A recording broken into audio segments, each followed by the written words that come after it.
अमली एतबार से, प्रैक्टिकली एतबार से कोई मुश्किल नहीं है, लेकिन जितना आसान है उतना ही उस रास्ते में शैतानी वसाविस और बहकावे भी हैं। बहुत कम लोग मुस्तकीम रह पाते हैं, बहुत कम लोग मुस्तकीम रह पाते हैं। ये तो अल्लाह की तौफीक अगर शामिल हाल ना हो तो इन नेकियों का पाना पाया जाना बहुत मुश्किल, बहुत मुश्किल, बहुत मुश्किल होता है। बुखारी शरीफ की एक आखिरी रवायत है कि जब भी खत्म बुखारी का मौका होता है तो मुहद्दिसीन उस पर कलाम करते हैं और बताते हैं कि दो कलमे बहुत आसान हैं, खफीफतान,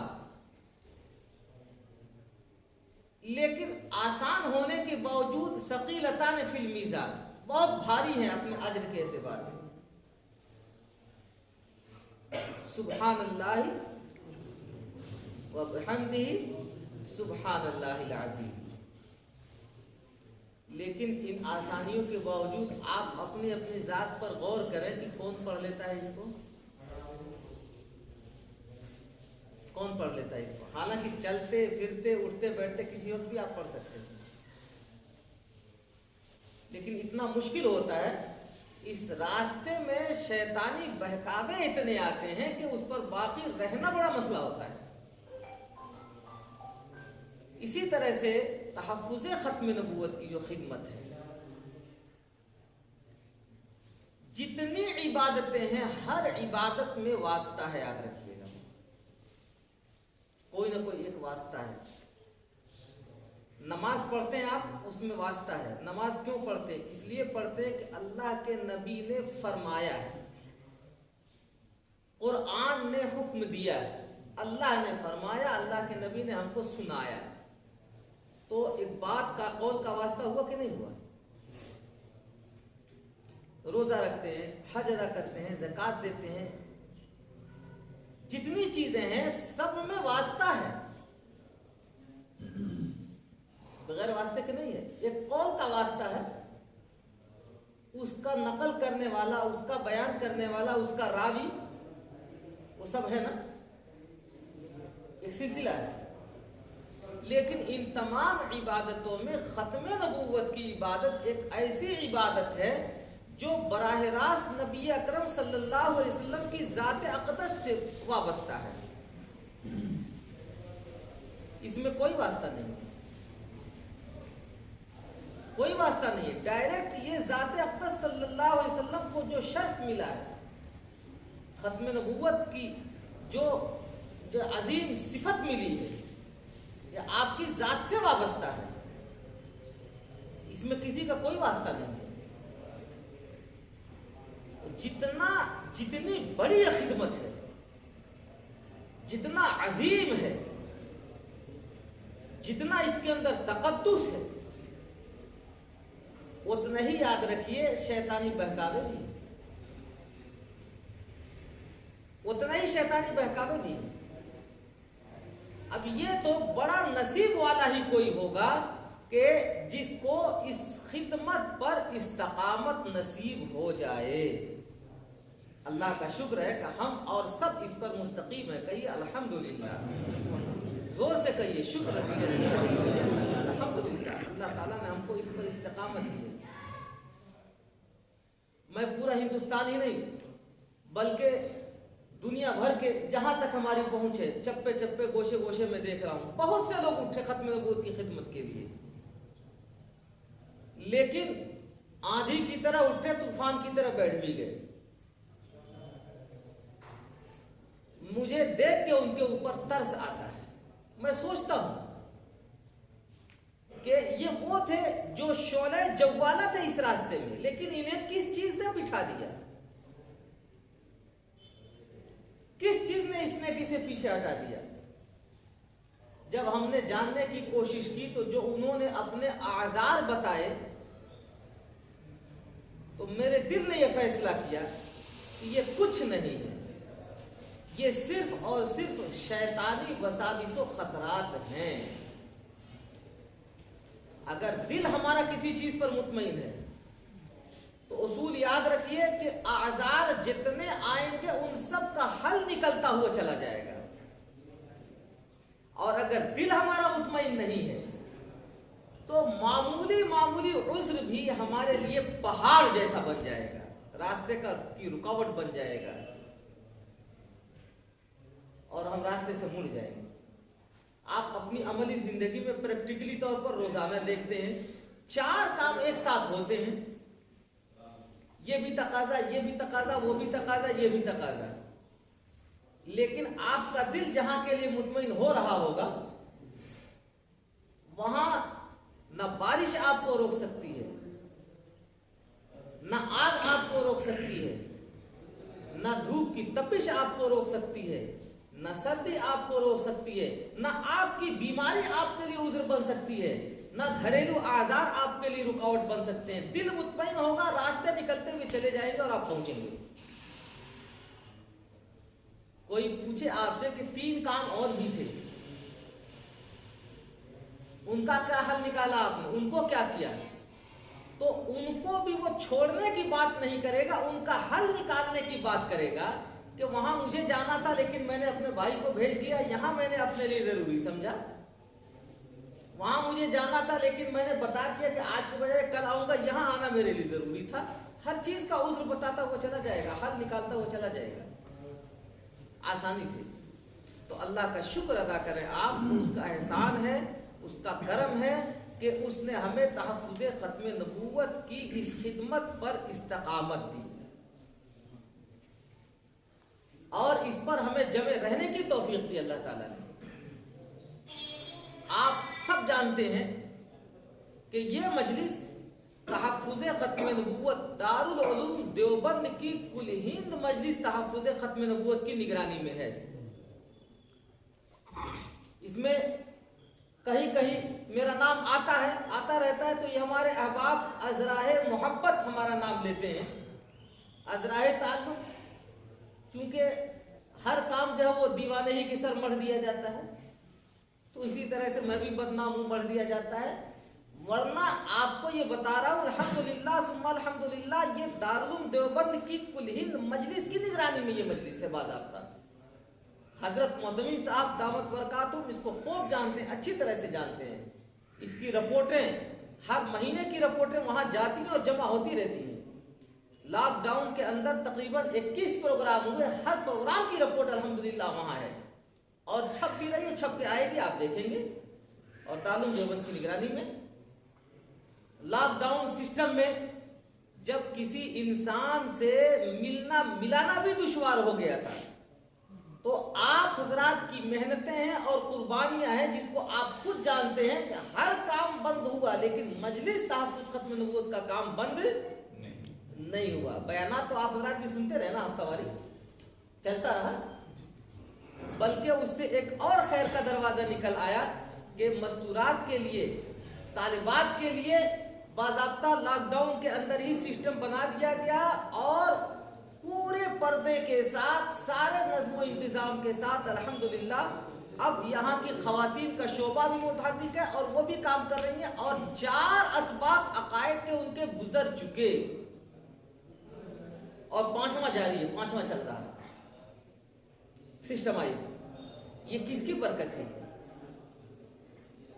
ये जमीन ने निकाल के दिया आपको, आसमान ने फाड़ के दिया है आपको। ये आपके दिल में, आपके सीने में जो मुखलिसाना कल्ब है, दिल है, उसके खुलूस ने ये बरकत के दिन दिखाए हैं हमें और आपको। आज अल्हम्दुलिल्लाह अलहम्द एकेडमी में भी मेरा जाना हुआ और वहां भी मुझे कुछ कहने सुनने का मौका मिला। आपको ये खुशखबरी सुनाऊं कि जैसे भोपाल के बहुत सारे उलमा सुलहा मेंबर बने हैं तहफ़्फ़ुज़े ख़त्म नबूवत के, तो मस्तूरात भी मेंबर है अल्हम्दुलिल्लाह तहफ़्फ़ुज़े ख़त्म नबूवत की। बल्कि बाज़ उलमा का तासुब तो ये है कि पढ़ने पढ़ाने में, हम मुताले में हमसे कहीं आगे हैं वो।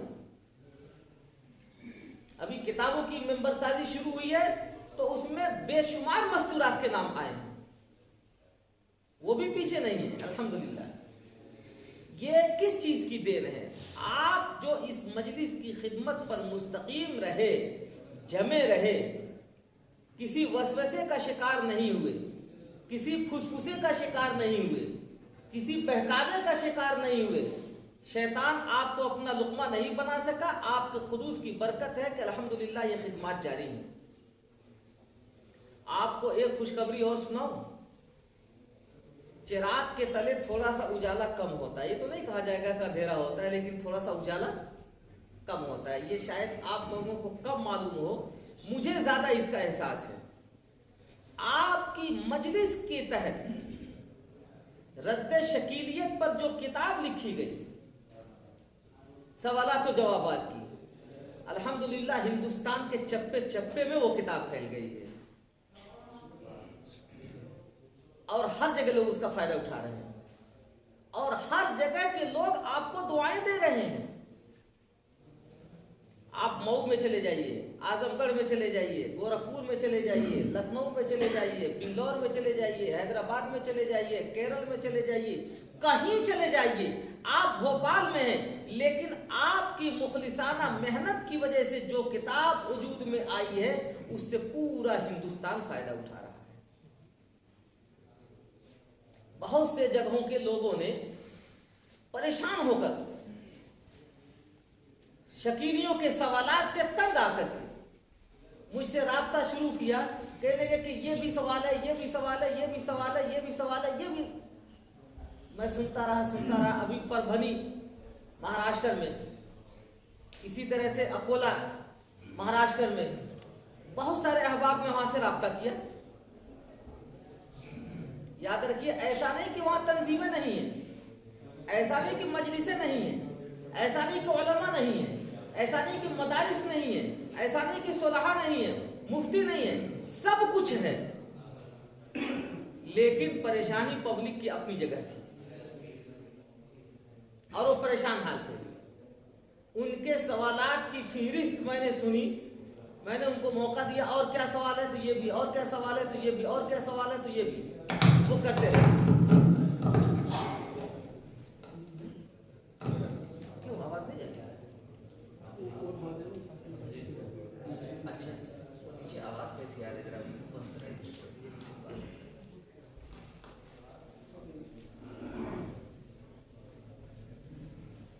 तो सवालात की एक लंबी फहरिस्त थी उनकी। मैंने उनसे सिर्फ एक सवाल किया। मैंने कहा कि सवालात और भी हैं। कह लगे इतने के तो जवाबात आ जाएं। एक साहब से मैंने पूछा कि इस जवाब को कै मिनट में दे दूं, कितना मिनट में दे दूं? तो उनको एक तवक्को जो थी, कहने लगे कि हजरत मैं 1 घंटे तक बात कर सकता हूं, आप मुझे बताएं, मैं रिकॉर्ड कर रहा हूं।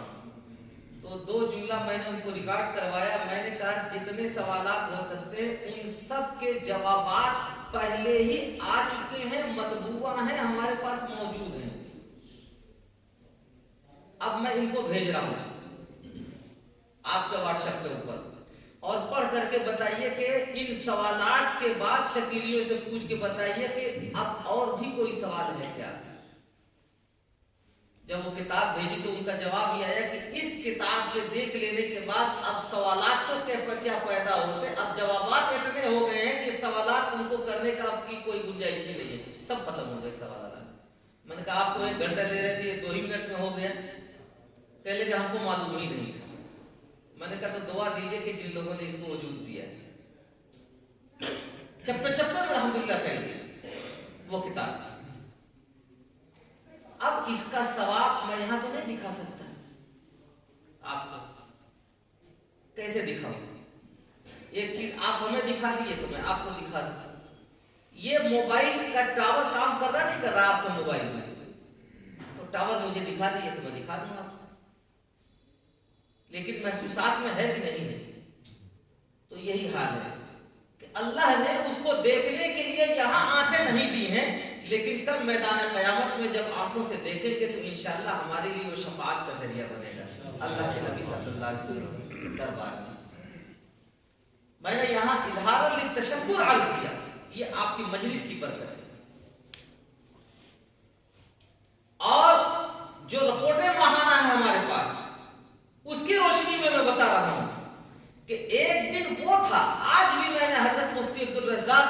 दामत बरकातहुम के पास जिक्र किया कि 2005 में मैं यहां आया था,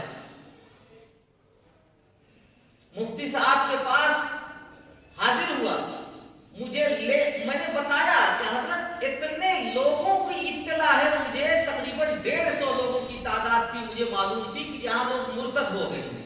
तो उस जमाने में शकीली नाम नहीं रखा गया था, उनको लोग कादियानी बताते थे, ये कादियानी है।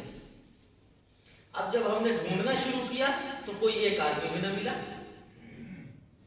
मुफ्ती साहब की जीप थी, वो बड़े पहिए वाली, उसमें बिठा के मुझे ले गए और तबलीगी इज्तिमा तक ले गए और वहां के जो जिम्मेदारान थे उनसे भी मुलाकातें करवाई हमारी। उन लोगों ने ये कहा कि मौलाना आपको भोपाल के बारे में ये जितनी इत्तिलाआत है 100% गलत है, ऐसा कुछ नहीं है।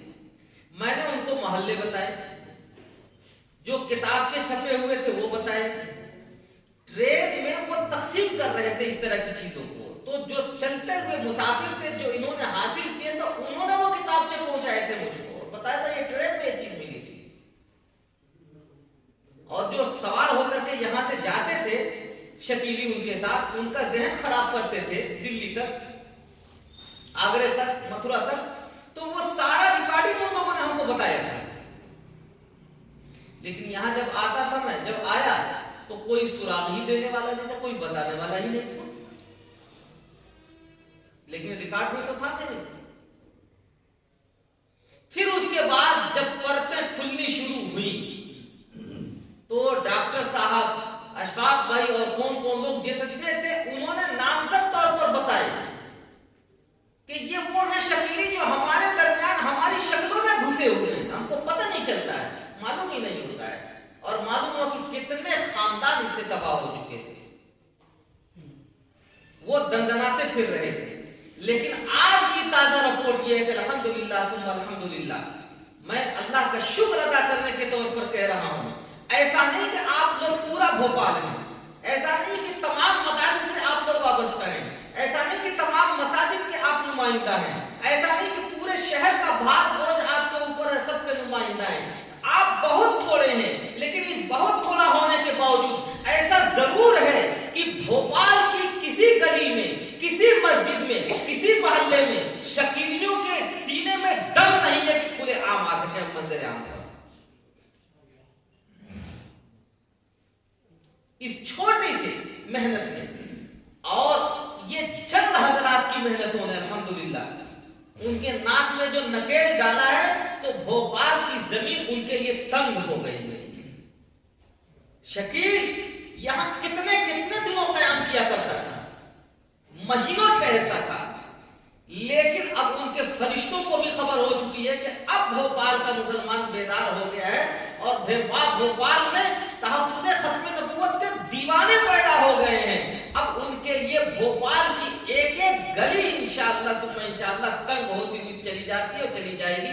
अब उनके लिए कोई रास्ता नहीं है। ऐसा तो नहीं कि आप पूरे शहर भोपाल में, लेकिन पूरा शहर भोपाल आपका जरूर है। मेहनत शुरू हुई सिस्टमाइज,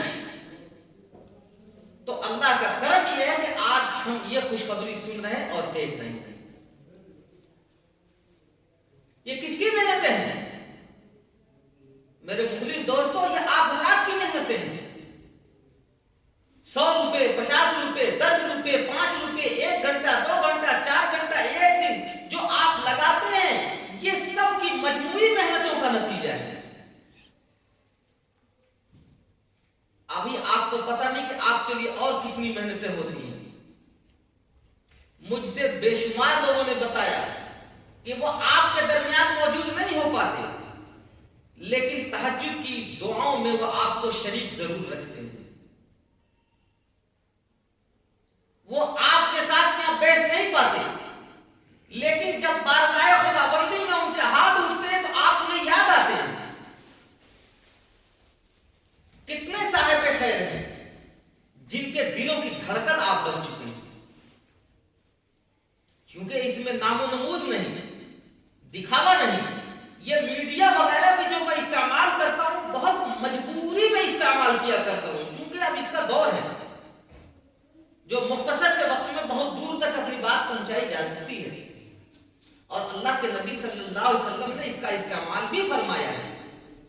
ये मसनून ही नहीं बल्कि वाजिब है, इसलिए मैं इस्तेमाल किया करता हूं धड़ल्ले से।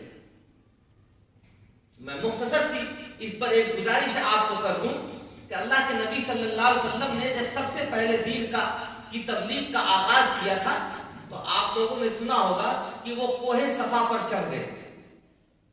वहां चढ़कर बुलाया, एक एक कबीले का नाम ले लेकर बुलाया। जब सब जमा हो गए तो जमा होने के बाद नबी अकरम सल्लल्लाहु अलैहि वसल्लम ने अपना पैगाम सुनाया। कैफियत ये थी कि जब आप बुला रहे थे तो जिन लोगों के पास जाने का मौका नहीं था तो उन्होंने अपने नुमाइंदे वहां भेजे कि जाओ देखो क्या बात है। उसमें अबू जहल भी था, अबू लहब भी था, ये सब वहां जमा थे। अल्लाह के नबी ने कोहे सफा पर चढ़ के ये आवाज क्यों दी थी, वहां जाके क्यों बुलाया था? बात ये थी कि उस जमाने का सबसे बड़ा ताकतवर मीडिया वो कोहे सफा था। जिस किसी को अहम बात कहनी होती थी तो वो पहाड़ी की चोटी पर खड़ा होकर आवाज लगाता था और सब लोग वहां जमा हो जाया करते थे। नीचे जमा हो जाते जब सब, तो अब ऊपर से आवाज लगाने वाला खबर देता था। तो अल्लाह के नबी ने तबलीग दीन के लिए सबसे पहले सबसे ज्यादा ताकतवर मीडिया इस्तेमाल किया नहीं किया? तो अब हमारे लिए अब सुन्नत है कि नहीं, बल्कि वाजिब और जरूरी है कि नहीं? आप ये बताएं। ये बुखारी शरीफ की रिवायत है, वअंज़िर अशीरतकल अक़रबीन, वअंज़िर अशीरतकल अक़रबीन के तहत हजरत इमाम बुखारी ये पूरी हदीस लाए हैं। लफ्ज़ी आयत तो है कि इंजार का तो हुक्म हो रहा है, अशीरा कि आप अपने करीबी जो अक़रबा है खानदान के उनको डराइए। और उसके तहत इमाम बुखारी ये हदीस ला रहे हैं कि अल्लाह के नबी जब इंजार और तबलीग का काम शुरू कर रहे हैं तो सबसे ताकतवर मीडिया का इस्तेमाल फरमा रहे हैं। तो हमारे लिए भी जरूरी है कि नहीं? इसलिए मैं इस्तेमाल किया करता हूं, वरना नुमाइश और नामो नमूद की ना हमें जरूरत है और ना हाजत। अल्लाह ताला इस बला से, इस वबा से हम सबको महफूज फरमाए। तहफ्फुज़ खत्म नबुव्वत के हमारे मेंबरान, हमारे पास सबूत है। मैं आपको बता रहा हूं कि लॉकडाउन के दरमियान भी खाना वो नहीं खाते लेकिन फीस मेंबरी जरूर अदा करते रहे। और इसी बुनियाद पर तो वो जो मीडिया हमने इस्तेमाल करके लॉकडाउन के दरमियान जो ऑनलाइन सिस्टम शुरू किया था, और कहां से शुरू किया था? अपने पैसे से खाली शुरू किया था। मैं आपके साथ, मैं भी इसका मेंबर हूं, तो मैं भी अल्हम्दुलिल्लाह ये अमल करता रहा। तो कितने हमारे मुखलिस मेंबरान हैं कि लॉकडाउन के सख्त दिनों में कोई आमदनी नहीं, मुतवक्के कोई जरिया नहीं, नफ्सी नफ्सी का आलम, एक एक गिलास पानी के लिए भी लोग तरस रहे हैं। लेकिन अल्लाह का शुक्र है उस जमाने में भी हजरत मौलाना याकूब साहब और मुफ्ती अकमल यज़दानी साहब और कौन कौन ये अफजल भाई और कौन कौन है ये लोग, मुफ्ती फाइजुद्दीन वगैरह, ये सब गवाही देंगे इस बात की कि अपनी फीस मेंबरी उन दिनों में भी जितने मुखलिस मेंबरान रहे हैं वो देते रहे हैं मजलिस को। अब यहां नाम बनाम तो मैं सबको नहीं जानता, लेकिन इतना मुझे यकीन है कि यहाँ बैठने वाले हमारे जितने नौजवान हैं ये सभी तहफ्फुज़ खत्म नबुव्वत के मेंबर हैं और सभी ने अदा की होगी। और नहीं अदा की होगी, अगर किसी से चूक हो गई तो चूक ही तो है, अभी भी आप नियत कर लें अदा करने की, जी अदा करने की नियत कर लें। दिल्ली मजलिस से अल्हम्दुलिल्लाह लॉकडाउन के दरमियान अल्लाह का शुक्र है 80,000 रुपए तक की फीस मेंबरी जमा हुई है। अल्लाह का शुक्र है, मेंबरान है वहां, अदा करते रहे, जमा करते रहे। एक से एक मेंबर है जो खाना बाद में खाते हैं, मेंबरी पहले अदा करते हैं। इलाज बाद में करते हैं, मेंबरी पहले अदा करते हैं। और इस मेंबरी के अदा करने में मदारिस के अच्छे अच्छे बासलाहियत शेखुल हदीस के, मैं नाम लेके उनके अजर को जाया नहीं करना चाहता, मेरा जी चाहता है कि बात का नाम ले लूं उसमें से, लेकिन उनको अगर पता चला तो शायद उनको ये चीज नागवार गुजरे। एक मदरसे के शेखुल हदीस रास्ते में बस में चलते हुए मुझसे मिले, मैं जा रहा था दिल्ली, इत्तेफाक से वो भी आ गए। अलग सलाह के बाद सलाम मुसाफा करते सबसे पहला काम बस में कहने लगे कि मौलाना मेरी 6 महीने की फीस मेंबरी, 3 महीने की फीस मेंबरी बाकी रह गई है, और फौरन जेब से निकाला, कहने लगे पहले मेरी फीस मेंबरी दीजिए। अभी देवबंद गए, चलते हुए मुलाकात हुई, मुलाकात के दौरान खैरियत मालूम करने के बाद कहने के अगले रमजान तक की फीस मेंबरी मेरी अभी ले लीजिए, क्या पता अगले रमजान तक मैं जिंदा रहूंगा या नहीं रहूंगा। शेखुल हदीस मदरसे जय्यद आलिम दीन है, उलमा हैं, फुजला हैं, तुज्जार हैं, साहिब खैर हैं। अल्लाह का शुक्र है तहफ्फुज़ खत्म नबूवत के नौजवानों को अल्लाह ताला ने एक खूबी दी है कि इस काम की निस्बत उनके अंदर दीवानगी है। चाहिए अहले मोहब्बत को कि दीवाना बने, फिर कोई इल्जाम ना आएगा इस इल्जाम के बाद। तो आप अक्लमंद हैं तहफ्फुज़ खत्म नबूवत के लिए या दीवाना हैं? बोलिए, कहो भाई, शौक से कहो। कहीं भी कोई बात हो, जब कोई सवाल करे आपसे और जवाब ना दे सकें, तो आपका पहला जवाब यह होना चाहिए कि मैं तहफ्फुज़ खत्म नबूवत का फर्जाना अक्लमंद मेंबर नहीं हूं, बल्कि दीवाना हूं तहफ्फुज़ खत्म नबूवत का। आप तो ये जवाब दे दीजिए कि मैं तहफ्फुज़ खत्म नबूवत का दीवाना हूं। मुझे इस सवाल का जवाब नहीं आता। दीवाना पागल कहीं किसी सवाल का जवाब दिया करता है? इस सवाल का जवाब किसी अक्लमंद से जाकर हासिल कीजिएगा। भोपाल मजलिस की निस्बत बाज लोगों ने बड़े शकूक व शुबहात फैलाए। किसी साहब ने मेरे पास फोन किया, बहुत लंबा चौड़ा, कि यहाँ की ये शिकायत है, ये शिकायत है, ये शिकायत है, फलां की तरफ से ये है, फलां की तरफ से ये कमी है, फलां की तरफ से ये जाती, फलां की तरफ से। जब पूरी फहरिस्त गिना ली उन्होंने, तो मैंने कहा कि मौलाना मैं क्या करूंगा? कहने के इसका हल निकालिए। मैंने इसका हल तो जो अक्लमंद लोग हैं वो निकालेंगे ना। मैं तो तहफ्फुज़ खत्म नबूवत का पागल दीवाना हूं भाई, पागलों से हल चाहते हो आप? मेरे पास तो कोई हल नहीं है इसका। जो अक्लमंद हो उनसे जाके इन सवालात के जवाबात ले लेना। मैं तो पागल हूं, मेरे पास कोई जवाब नहीं है। मेरे पास यही जवाब आपके सवाल का। एक जवाब के बाद मुझे याद आता है, मैं मस्जिद में बैठा हूं, आपको बता रहा हूं, फिर दोबारा कभी मेरे पास फोन नहीं आया।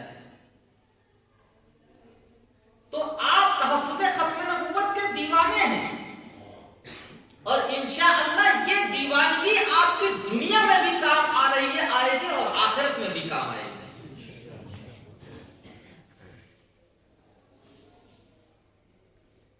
किसी शायर ने कहा है, लंबे उसके अशार है, मैं उसको उधर नहीं जाना चाहता है, मुझे आखिरत में आमिर वही उम्र काम आई। देवबंद का बहुत बड़ा शायर है आमिर।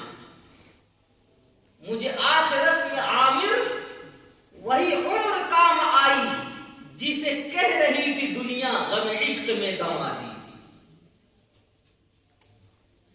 तो आखिरत में ये चीज काम आने वाली, दुनिया के लिए हमने नहीं किया है। सबसे पहले मैं आपसे यही गुजारिश करूंगा कि आप अपनी मेंबरी पर अल्लाह का शुक्र अदा करें। बोलिए जोर से।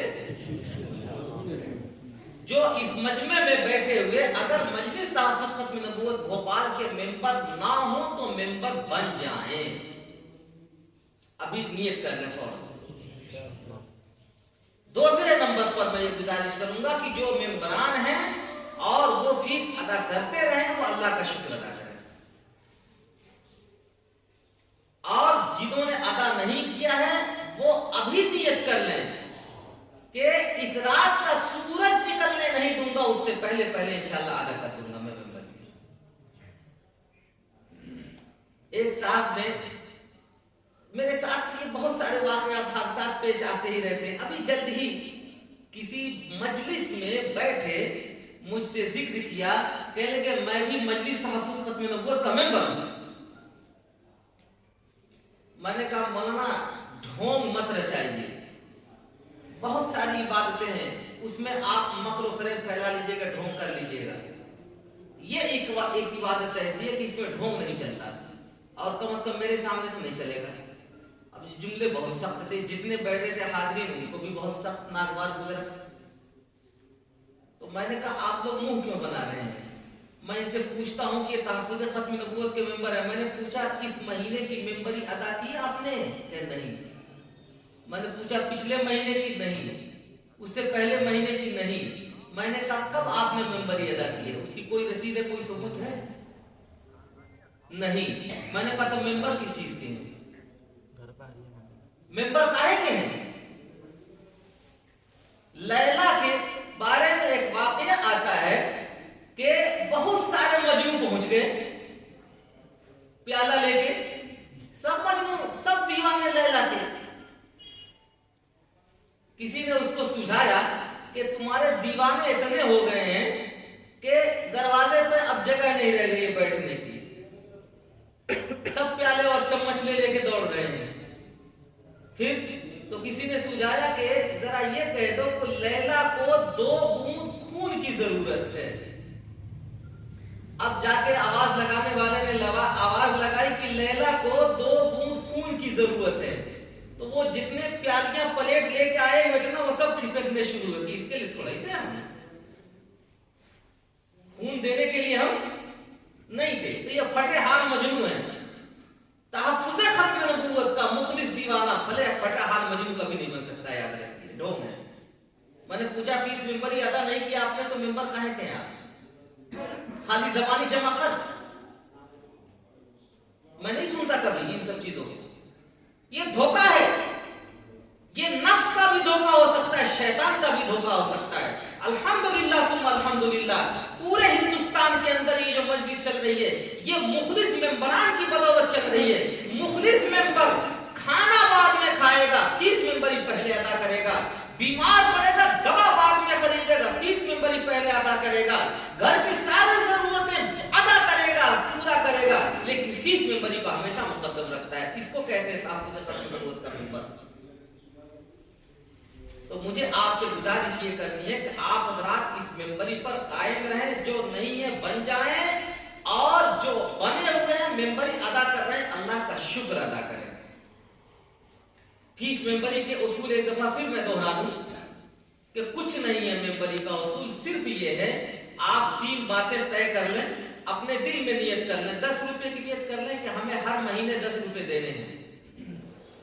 एक दूसरी शर्त यह है कि 10 रुपये देने हैं तो हर महीने देने हैं, 10 रुपये देने हैं और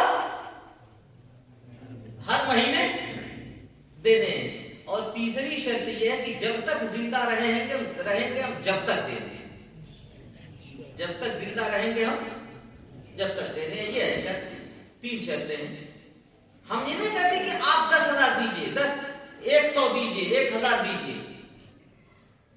10 रुपये की आप नियत कीजिए और इस मुखलिसाना खुलूस के साथ आप नियत कीजिए कि ये 10 रुपया मैं अपने नबी पाक सल्लल्लाहु अलैहि वसल्लम की अज़मत और एहतराम के लिए खर्च करूंगा, हर महीने खर्च करूंगा, और जब तक जिंदा रहूंगा जब तक खर्च करूंगा।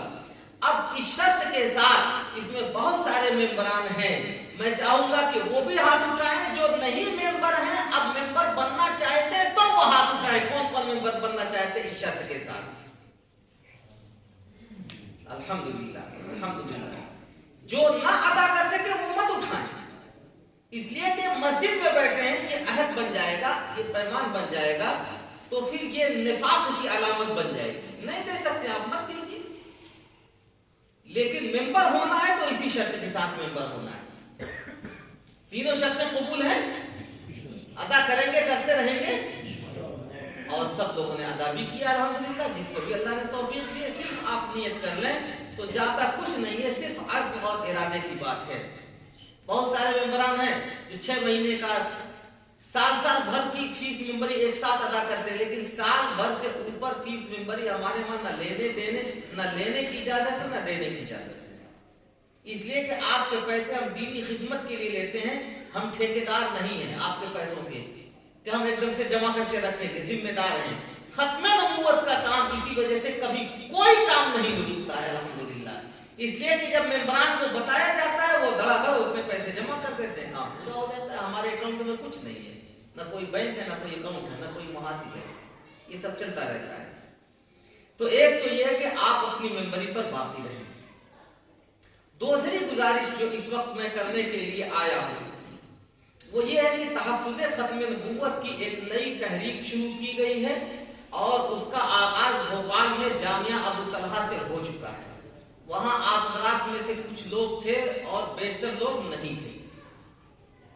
वो क्या है, वो याद रखिए उसूल कि अल्लाह ताला ने दुनिया में जब अफराद भेजे हैं और हजरात अंबिया को भेजा है तो अंबिया को भेजने के साथ किताबें भी भेजी,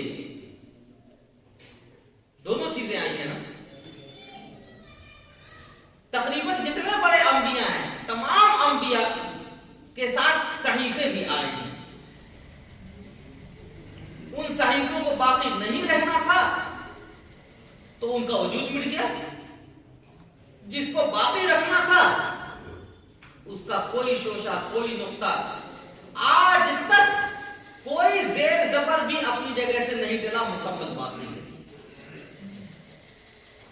और उसके साथ जो कुरान मुक़द्दस में नहीं आए, नबी पाक सल्लल्लाहु अलैहि वसल्लम के ऊपर वही आई लेकिन वही गैर मतलूब है, वो भी बाकी है अहादीस की शक्ल में, मुकम्मल अहादीस का ज़ख़ीरा बाकी है। अल्लाह का शुक्र है।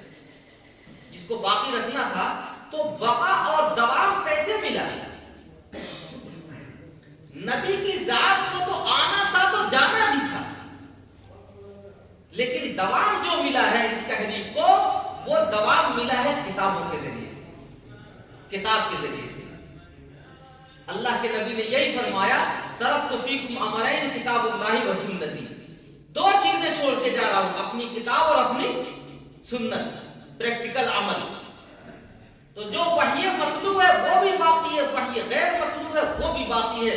और अल्हम्दुलिल्लाह इसकी बदौलत इस्लाम का कोई शोशा गोशा आज तक मस्ख नहीं हुआ।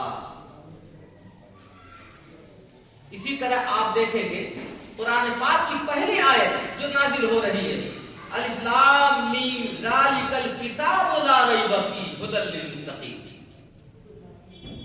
किताब के बारे में अल्लाह ताला फरमा रहे हैं ये ऐसी किताब है, ये वो किताब है जिसमें शक व शुबे की कोई गुंजाइश ही नहीं है। तो नबी भेजा अल्लाह ने तो किताब भी तो भेजी अल्लाह ने। इससे हमें सबूत ये मिलता है कि किसी भी तहरीक में जान जब पैदा होगी जब उससे मुताल्लिक लिटरेचर और किताबें महफूज रहें और बाकी रहें। तहफ्फुज़े खत्म नबूवत के मौजू पर 150 साल की मुद्दत पे अल्हम्दुलिल्लाह जितनी किताबें लिखी गई हैं, किसी ने भी लिखा हो, कहीं भी लिखा हो, कुछ भी लिखा हो इस बर्रे सगीर में उर्दू जबान में, तो याद रखिए वो सारा जखीरा जब जमा किया गया है तो उस जखीरे की तादाद जो आई है इस वक्त में तकरीबन 80 जिल्दें तकरीबन छप के आ चुकी हैं। 80 जिल्दें मोटी मोटी छप के आ चुकी हैं और अभी ना मालूम कितनी जिल्दें अभी आनी बाकी हैं। लेकिन काम यह हुआ कि इस लिटरेचर के ताल्लुक से जितनी चीजें थी सब महफूज हो गई है अल्हम्दुलिल्लाह। अब आप तहफ्फुज़ खत्म नबूवत के मेंबर हैं और मुखलिस मेंबर हैं और आप दीवाने हैं। आप में से बताएं कि कौन कौन लोग हैं जिनको वो पूरा आज से पहले 150 साल का जो जखीरा है पूरा जखीरा चाहिए, कौन कौन चाहता है, उनको कौन कौन हासिल करना चाहता है, किस किस को चाहिए? जिनको चाहिए वो हाथ उठाए। हमें भी चाहिए, हम भी हाथ उठाए। मांगने से ही अल्लाह की तौफीक मिलती है ना कितने लोग हो गए? 1 2 3 4। आप क्या करोगे? क्या पढ़ते हो? हैं? उर्दू जानते हो आप जी? पढ़ लेते हैं। चलो माशाल्लाह, ये भी दीवाने हैं। ये है दीवानगी, ये भी उठा रहे हैं। समझ में आए ना उठाए? उठा तो रहे हैं। क्या पता अल्लाह ताला ये हाथ उठाना ही कबूल कर ले, क्या पता है? चलो बेटा, अल्लाह कबूल फरमाए हैं। अल्हम्दुलिल्लाह। सभी उन जखीरों की खूबियां बताना चाहता हूं मैं आपको, चूंकि अब आप ही के जरिए प्रैक्टिकली तौर पर काम लेना है, करना है। आप जाके क्या बताएंगे? एक तो वो किताबें हैं कि मुसलमानों ने लिखी, उलमा ने लिखी। अब वो मास्टर हो, प्रोफेसर हो, डॉक्टर हो, हैं, इंजीनियर हो, कुछ भी हो, कोई बिजनेसमैन हो, सब लोगों ने लिखी। अब मुसलमानों में अब वो देवबंदी हो, बरेलवी हो, गैर मुकल्लिद हो, हैं, जमात इस्लामी से वाबस्ता हो, किसी भी मकतब फिक्र से वाबस्ता हो, इन सारे लोगों ने जो किताबें लिखी है उनको एक जगह जमा किया गया, तो उसका नाम एहतिसाब कादियानियत रखा गया। लेकिन कादियानियत के खिलाफ बहुत बड़ा जखीरा वो भी है कि हिंदू बिरादरान ने लिखा है कादियानियों के खिलाफ, ईसाइयों ने लिखा है, बुद्धिस्टों ने लिखा है, शियों ने लिखा है, तहरियों ने लिखा है हिंदुओं के, उनके कादियानियों के खिलाफ। तो वो भी जखीरा आपको चाहिए नहीं चाहिए? वो जखीरा आपको नहीं चाहिए? भाई किसी हिंदू भाई को समझाना है तो उनके घर के हवाले से आप समझाएंगे तो वो ज्यादा समझ सकेगा। आप अपने हवाले से समझाएंगे वो कुछ नहीं समझेगा। कोई आर्य समाजी है, उसको आप समझाना तो कैसे समझाएंगे? आप कुरान की, हदीस की आयतें पेश करेंगे, वो मानेगा। लेकिन उसके खानदान के, उसकी बिरादरी के और उसके धर्म के लोगों ने जो लिखा होगा उसको तो वो मानेगा। वो भी बहुत बड़ा जखीरा है। ईसाइयों ने लिखा है, कहीं आप जा रहे हैं समझाने के लिए, थानेदार ईसाई है, एसपी ईसाई है, एसएसपी ईसाई है, हिंदू है, उसको कैसे समझाएंगे आप? आप अपने घर की बात बताएंगे, बिल्कुल नहीं मानेगा। लेकिन अगर रेफरेंस दीजिए कि आपके बड़े उसके बारे में ये लिख के गए हैं, तो वो 100% मानेगा। मनवाने का ढंग ये भी है ना। अम्ब कादियान के करीब में एक जगह है, वहां बड़ा जबरदस्त मुनाजरा रखा गया, और मुनाजरे में कादियानी सीना फुला करके आएंगे कि हम जीत जाएंगे। उन्होंने देखा कि मरो या करो, उनके लिए कोई दूसरा रास्ता ही नहीं था। कादियान की जड़ के मुनाजरा कर रखा गया था। अल्हम्दुलिल्लाह उस्मान का मौजूद था। कादियानियों ने वहां के एसएचओ को फोन कर दिया, साजिश रची उन्होंने कि मुनाजरा ना होने पाए, दरहम बरहम हो जाए। एसएचओ को फोन कर दिया।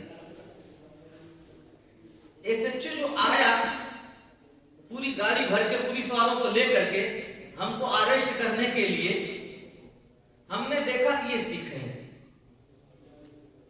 उससे सिर्फ हमने ये कहा कि भाई हमारी कोई लड़ाई नहीं है, आपके धर्म के हिसाब से, आपके मजहब के हिसाब से ये बताएं कि गुरु नानक जी के बाद कोई और गुरु आ सकता है क्या? उसने कहा नहीं, बिल्कुल नहीं आ सकता। तो मैंने कहा इसी तरह से हमारे धर्म में मोहम्मद सल्लल्लाहु अलैहि वसल्लम के बाद कोई धर्म गुरु इस पाए का नहीं आ सकता है। तो ये आपके वहां वही है कि गुरु नानक जी ये 10वें गुरु के बाद अब ये एक और गुरु मानते हैं। ऐसे चुप कहने का मारा दौड़ा के तब भक्तों को मारा दौड़ा के। इतनी बड़ी गलती मजहब के अंदर, इतना बड़ा फराड, इतना बड़ा धोखा, इतनी बड़ी अय्यारी, इतनी बड़ी मक्कारी, बिगड़ गए। बुलाया था कादियानियों ने, वो भारी पड़ गया उन्हीं के लिए। चुनाचे आप देखेंगे किताबचा भी छपा हुआ है, अम्ब के अंदर जाके एक एक मुसलमान से आप गवाही ले लीजिए। कादियानी जो वहां भागे हैं कूद कूद के, तो ऐसे भागे जैसे खेत में चूहे भागते हैं, ऐसे भागे। ये आंखों देखा मंजर बता रहा हूं मैं। अब वहां हम आयतें पढ़ते, रिवायतें पढ़ते, बुखारी शरीफ की और जो है फुकाहा की, तो समझ में आती बात। तो बिरादराने वतन को समझाने का जो सबसे बेहतरीन पॉइंट है कि उन्हीं की जबान में उनको समझाया जाए, तो ये बात उनके समझ में आएगी। उस सारे जखीरे का नाम मुहासबे कादियानियत है। क्या नाम है? मुहासबे कादियानियत। उसको भी सब जमा कर दिया गया है, सब तरतीब दे दी गई और सब छप भी गया है अल्हम्दुलिल्लाह। उसमें एक लतीफा सुना के फिर मैं मौजू पर आऊं कि इटावा एक जगह है, इटावा मैनपुरी आगरा। इटावे में एक कादियानी का वकील था। वहां एक पंडित जी, भाई नीचे आवाज क्यों आ रही है, कौन पागल बैठ गया है?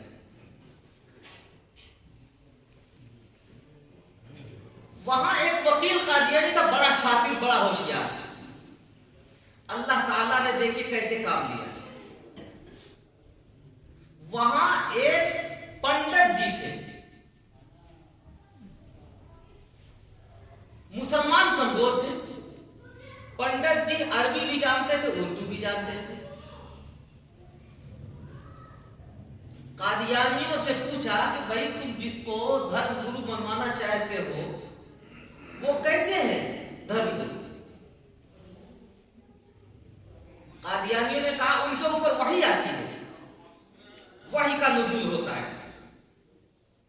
तो पंडित जी ने कहा अगर उनके ऊपर वही का नुज़ूल होता है और इसकी वजह से वो नबी बन गए, तो वही का नुज़ूल तो मेरे ऊपर भी होता है, मैं क्यों नहीं नबी हूं? और अजीब बात है, वही जब भी आती है तो तुम्हारे मुसलमानों ही पे आती है। अल्लाह मियां को हमसे क्या एलर्जी, हमारे पे क्यों नहीं आती? तो अब वो कादियानी जो है वो सन्नाटा से रह गया। उसने फिर कुछ इस तरह की बात करी कि साहब उनके ऊपर ये वही आई है। पंडित जी ने पूछा होगा कि क्या वही आई है, उसने सुनाया। तो पंडित जी ने कहा मेरे ऊपर भी तो वही आई है, तुम्हारे वही में तो गलती निकाल सकता हूं, मेरी वही में गलती निकालो। मेरे ऊपर आई है वही अलिफ लाम मीम ज़ालिकल वैदु ला रैब फीह, ज़ालिकल किताबों की जगह वही तो ला रैब फीह, इसमें गलती निकालो। क्या गलती है? कहने का नहीं ये गलत है। तो पंडित जी ने कहा कि ये अगर गलत है तो तुम्हारा कैसे सही है? हमारे ऊपर आने वाली वही अगर गलत है तो तुम्हारी कैसी सही है? कादियानी कहने लगे कि उनके ऊपर जो है इल्हामात जो आते हैं वो सदाकत की निशानी होती है, जो बातें कहते हैं वो 100% सच्ची होती हैं, और पेशीनगोइयां करते हैं वो 100% सच्ची होती है, ये होता है वो होता है। पंडित जी ने कहा कि उनकी जितनी पेशीनगोइयां हैं लाओ मैं गलत साबित करके दिखा दूंगा। ये 1916 की बात है, 1916 की बात सुना रहा हूं आपको। पंडित जी ने कहा उनकी जितनी पेशीनगोइयां लाओ मैं गलत साबित करके दिखा दूंगा। मैं एक पेशीनगोई करता हूं, अगर गलत साबित करके तुम दिखा दो तो मैं बाज आ जाऊंगा, मैं अपनी गलती मानूंगा। मैं पेशीनगोई करता हूं कि मैं एक किताब लिख रहा हूं तुम्हारे खिलाफ, अगर तुमने 3 महीने के अंदर जवाब दे दिया तो मैं गलत, और जवाब नहीं दे पाए तो मैं सही, तो मुझे तुम नबी मान लेना। अल्लाह का करम देखिए, अल्लाह का शुक्र देखिए कि कादियानी कुत्तों को जलील करने के लिए एक हिंदू के जरिए से अल्लाह ने किताब लिखवाई, और 2 जिल्दों के अंदर वो किताब आज भी हमारे पास मौजूद है, और उर्दू में भी है, अरबी में भी है। और पंडित जी ने जो लिखा है वो अपने हिसाब से लिखा है, लेकिन बहुत माकूल लिखा है। कुरान के आयात से, हदीस से इस्तिदलाल करते हुए लिखा है कि मुसलमानों का नुज़ूले मसीह के बारे में अकीदा ये है, और ये मक्कार, ये फराडी, ये धोखेबाज, और अब इस जमाने के शकीली मक्कार, फराडी, धोखेबाज, इनमें कतर बेमत करके वहां अपना नाम चिपका के खुद को बनवा लेते हैं, जबकि ये उसके मिस्दाक नहीं है। अगर ये मिस्दाक हो सकते हैं तो मैं क्यों नहीं हो सकता? मुझे जब भी हिंदुओं में जरूरत पड़ी तो कुछ नहीं किया मैंने, उसका एक चैप्टर, एक बाप के, ये देखिए ये पंडित जी ने इटाला के ये पंडित जो है नाम नहीं अच्छी तरह से आ रहा है, सत्यधारी उनका नाम था, कुछ था इस तरह से। मैंने कहा ये पंडित जी ने लिखा है और आपके पंडित हैं, बहुत मशहूर हैं, ये सही है कादियानियों के बारे में, ये गलत है या ये गलत है? हर हिंदू के बारे में वो समझ बात है कि हमारे पंडित जी ने जब लिखा तो 100% सही लिखा होगा। हमने कहा अगर उन्होंने सही लिखा है तो कादियानी गलत है, और अगर कादियानी सही तो आप पंडित जी कहो, दोनों में से क्या कहते हो? कि हमारे पंडित जी तो गलत नहीं हो सकती है, कादियानी गलत हो सकते हैं। मैंने कहा मुझे कुछ नहीं कहना, आपस में हल कर लो। जेंद में एक दफा इसी तरह की जरूरत पेश आई मुझे समझाने की, मैंने कुछ नहीं किया।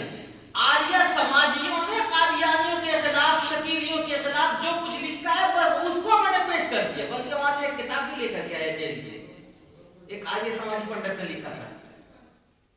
उनको इतना इत्मीनान हुआ कि वहां मिर्जाड़ा बनाना चाहते थे, मिर्जाई वहां के अफीसरान ने उस पर हिदायत लिख दी कि अब ये कभी जिंदगी में इनका मिर्जाड़ा बन नहीं सकता। अब वहां के मुसलमान या काम करने वाले मेंबरान अगर कमजोर पड़ गए और नहीं लिखा, अपनी जिम्मेदारी नहीं निभाई, चाहे किसी के बहकावे में आने की वजह से या किसी शैतानी वसाविसों खतरात की वजह से, तो मेरे भाइयों मैं उसका जिम्मेदार नहीं, लेकिन अपना फरीदा मैंने पूरा करके कर दिखाया था। सीआईडी ऑफिसरान मेरे पास बहुत आए, क्या मसला है, क्या लड़ाई है? मैंने कहा कुछ नहीं, आप किस मजहब ने, फला मजहब ने। उनके मजहब के हिसाब से निकाल करके कुछ चीजें मैंने रख दी, कहने लगे ये तो सही हो ही नहीं सकते। तो मैंने कहा मैं गलत के खिलाफ लड़ रहा हूं तो मैं गलत कैसे हो सकता हूं?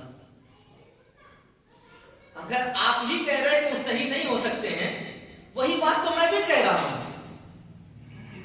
तो ये लड़ाई कौन सी है? मैं गलत को गलत ही तो कह रहा हूं, आप भी गलत को गलत कह रहे हैं। उसमें ना मुझे आयत पेश करने की जरूरत होती है, ना रवायत पेश करने की जरूरत होती है, ना किसी मुहद्दिस का नाम लेने की जरूरत होती है, ना रिजाल पे बहस करने की जरूरत है, तो ना सनद पे बहस करने की जरूरत होती है।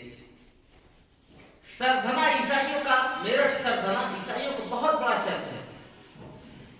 वहां जब मैं गया तो मेरे साथ वहां मदारिस के भी तमाम अहबाब तकरीबन 10-12 लग गए हमारे साथ। जब मैं पहुंचा तो वो ईसाई पादरी जो था वो देख के हक्का पक्का से रह गया कि आज क्या बात है, उलमा की इतनी बड़ी तादाद क्यों आ गई, कैसे आ गई? मैंने उनको उनके धर्म गुरुओं ने जो किताबें लिख रखी हैं वो साथ रखे हुए था। मैंने उनसे पूछा ये आपके बड़ों ने ये किताबें लिख रखी हैं, आपके पास है? कहने का हमारे पास तो नहीं, ये तो पहली मर्तबा मैं सुन रहा हूं, देख रहा हूं। मैंने कहा आपके जितने पढ़े लिखे बड़े से बड़े हो सकते हैं उनसे पूछिएगा, मेरे पास प्रूफ है आपके बड़ों की किताबें, और ये कादियानी अहमदियों के खिलाफ लिखी हुई किताब है। कह लेंगे अहमदिया जमात के खिलाफ हमारे बड़ों ने लिखी है। मैंने कहा हाँ साहब ये लीजिए, ये लीजिए, ये देखिए।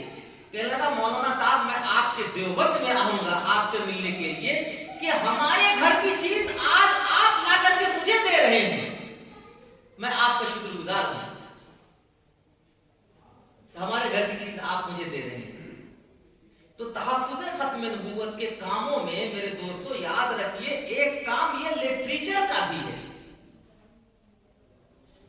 अब आप बताएं कि इस तरह की किताबें खुद आपकी भी जरूरत है या नहीं है?